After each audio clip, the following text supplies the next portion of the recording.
шикарный, просто роскошный, шикарный вопрос. Тороплюсь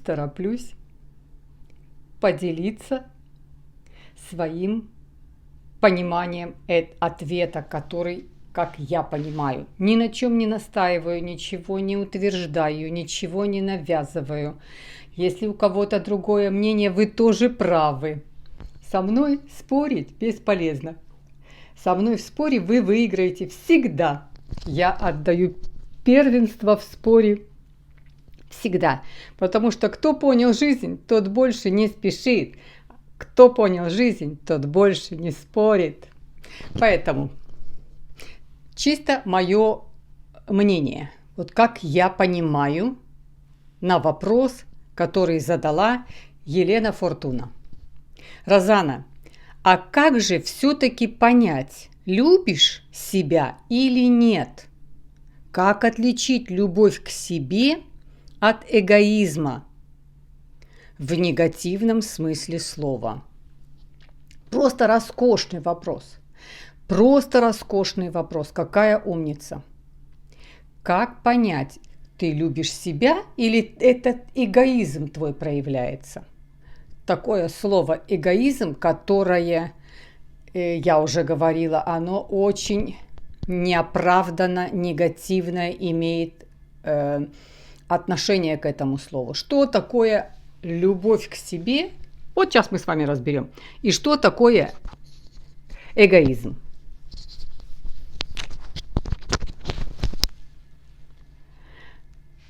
Начнем с эгоизма. Эгоизм.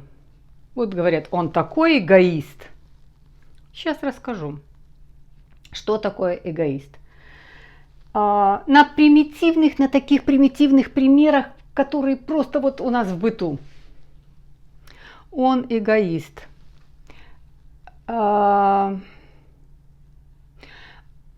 Не моется, обложился книжками, лежит, читает, ноги грязные, зубы не почищены. Такой эгоист, он занимается, он учится, книжками обложился, а к нему подойти невозможно. Просто неприятно с ним общаться. И человек думает, что он эгоист, раз он так себя ведет. Или возьмем другой пример. Ой, такой эгоист, что попало,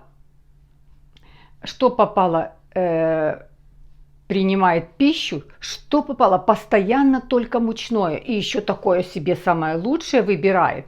Говорю ему, оставь, там, допустим, ребенку или оставь мне кусочек. Нет, самое лучшее, большой кусок себе съест, а нам ничего и так. Такой эгоист.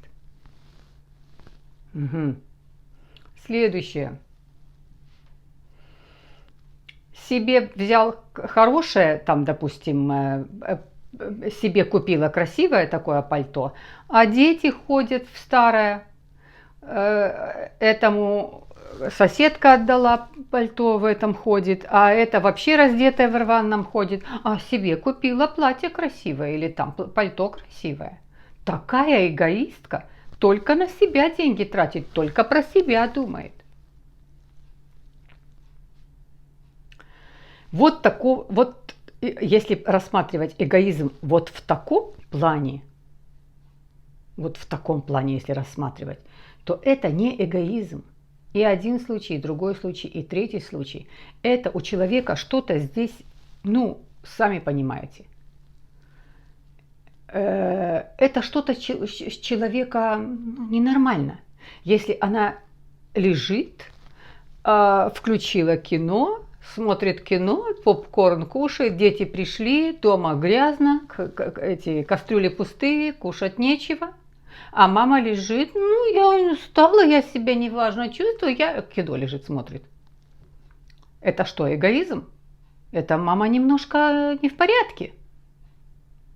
Если ты лежишь, обложился книжками, у тебя сессия, ты лежишь, ты весь грязный, от тебя, извините, пахнет. Это что, эгоизм? Это, конечно, что-то в голове не то. То есть эгоизм, сам по себе эгоизм, это состояние психологический сбой у человека. Поэтому его рассматривать как по сравнению с любовью вообще невозможно. Эгоизм – это психологический сбой у человека.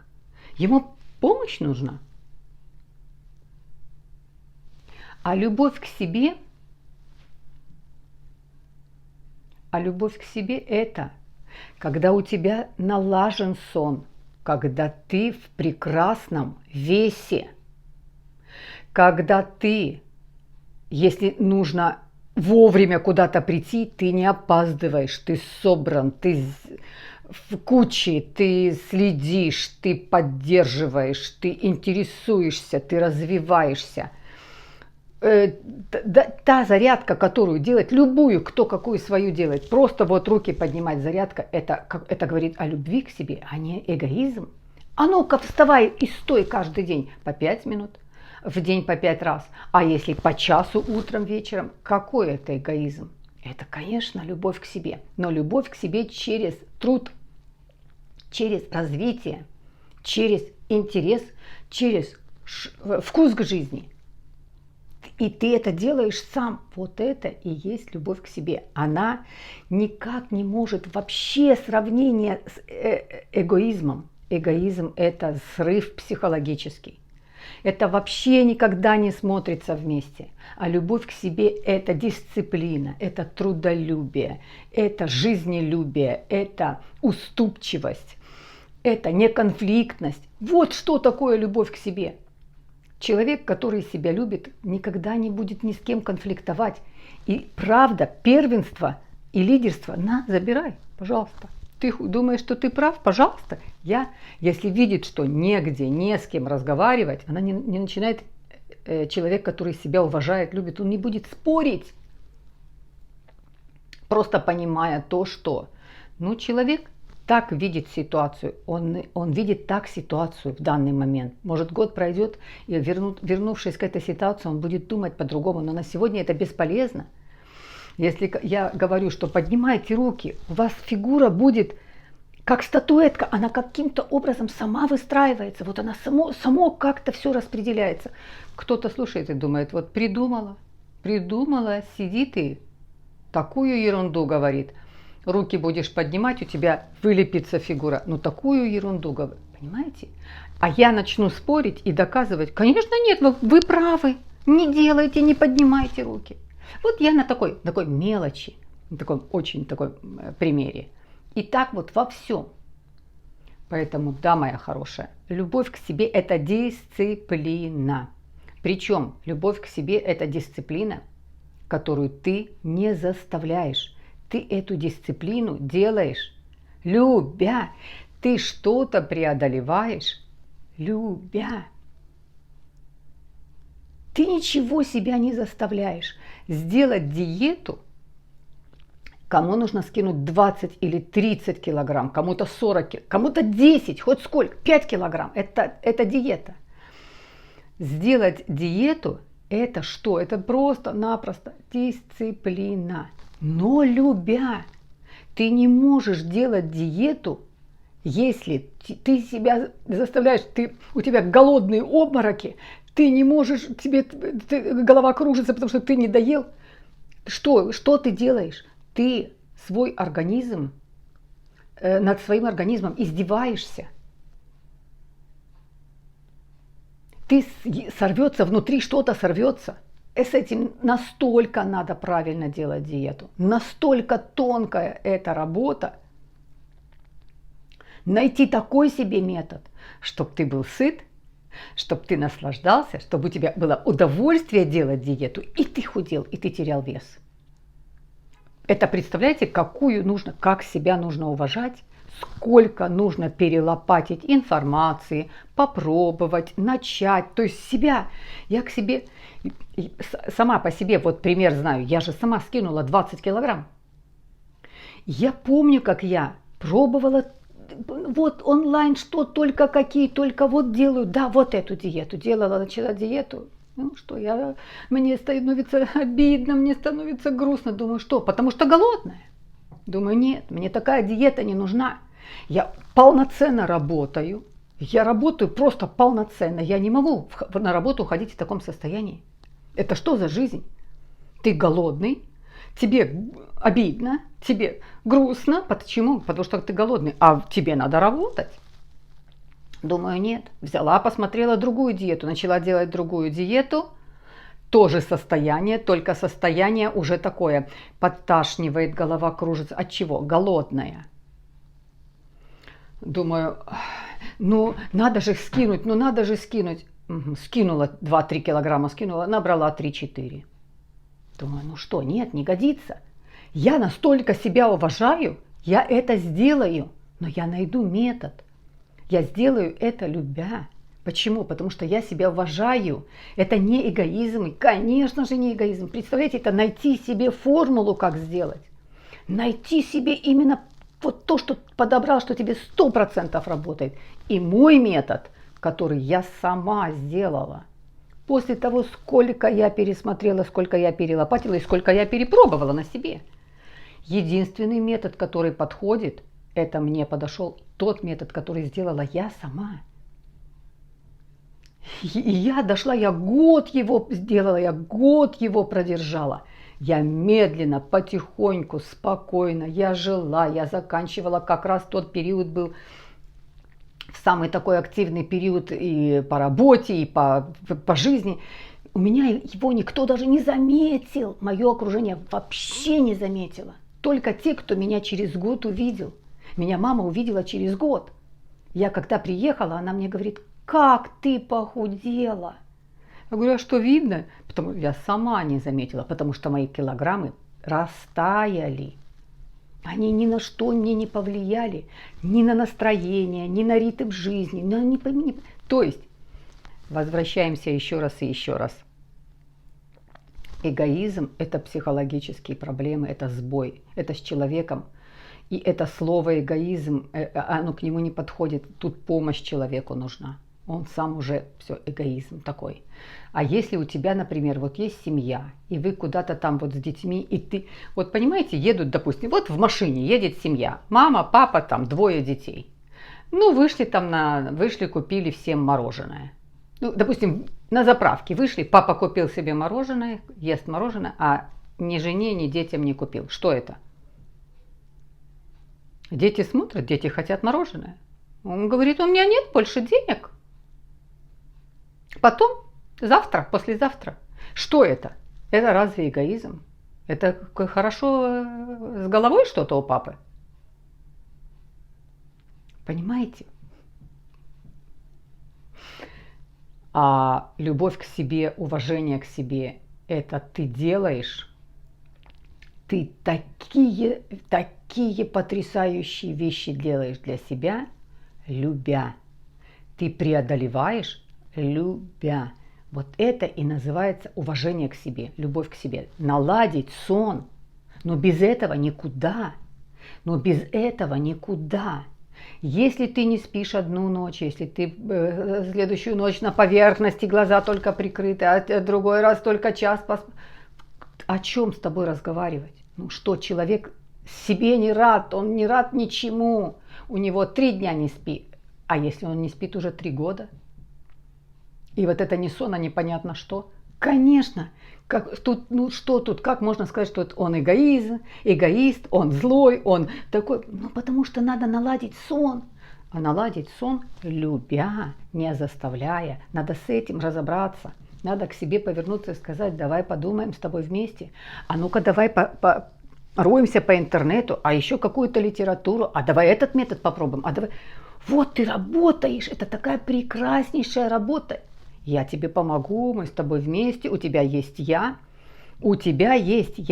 и мы с тобой разберемся. Все равно этот метод попробуем, давай этот попробуем. Но я ни за что не оставлю. Я приведу свой сон в порядок. Вот это любовь.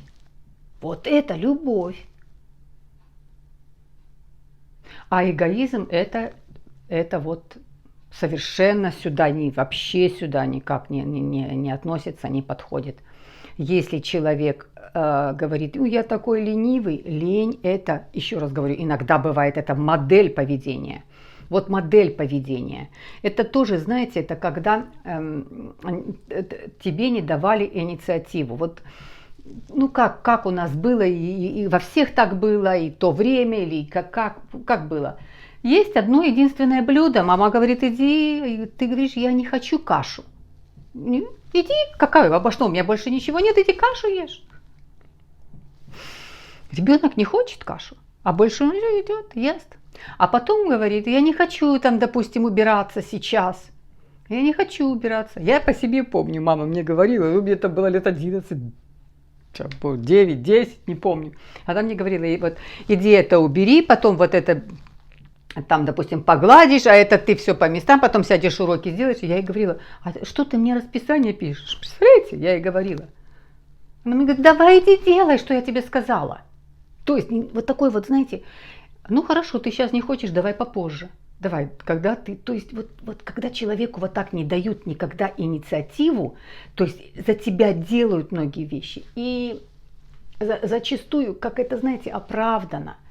Потому что, ну, мама торопится, чтобы везде успеть, чтобы все проверить, чтобы уроки, ну, там свои есть. Поэтому вот когда ребенок вот так, у него появляется вот эта апатия, лень.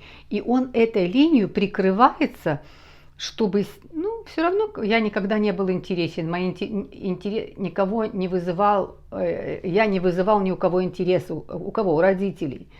Мои желания ни с кем не... И вот, это просто модель сформировалась. Вот она модель откуда. И тогда, когда говорят, она такая ленивая или он ленивый, это человек, нет. Человек, когда у него все в порядке, он не может быть ленивым. У него вкус к жизни есть, у него интерес к жизни есть. У него к себе есть интерес. И я так думаю, и ни на чем не настаиваю. Обнимаю вас. И, конечно же, жду лайки. Но великолепный, просто великолепный вопрос. Любовь и эгоизм. Вообще никогда это не compare, не сравнивать. Не сравнивать. Эгоизм это вообще, а любовь к себе и уважение к себе это жизнь. Это жизнь. Когда ты себя уважаешь, когда ты себя любишь, ты не позволишь себе отношений между мужчиной и женщиной, которые тебя каким-то образом... Ну это все, это статус твой. Это статус твой всегда. Ты не подпустишь к себе никаких... Это настолько считывается в окружении в твоем. Это настолько считывается, люди настолько понимают сразу.